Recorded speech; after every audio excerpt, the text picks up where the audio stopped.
Hello, I'm Ray Roberts. I'm the pastor of River Road Presbyterian Church, and we're starting a new thing today called a sermon recap.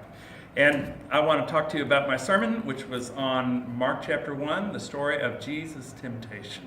We are looking at how Mark introduces Jesus in chapter 1 and what that says for us as followers of Christ. In Jesus' temptation, we looked at three things. We looked at the wilderness, how the temptation took place there.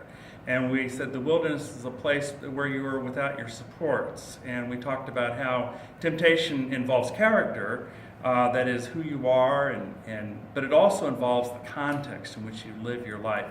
We also looked at Jesus' temptation. What is the nature of Jesus' temptation?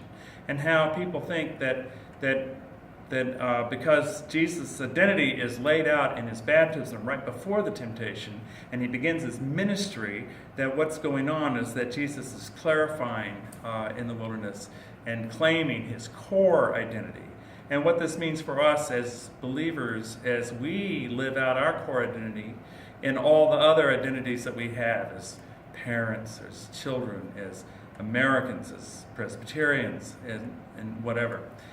We finally looked at how God's provided for Jesus in the wilderness and sending angels, and how God provides for us in our own temptation. In particular, we looked at that word angel, which in Greek means messenger.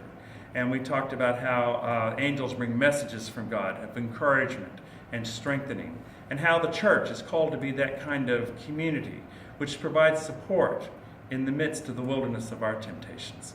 That's what we're called to do and be. So join us. I hope this is helpful. Look at the sermon is on the website. I invite you to check it out, and we'll see you in church on Sunday.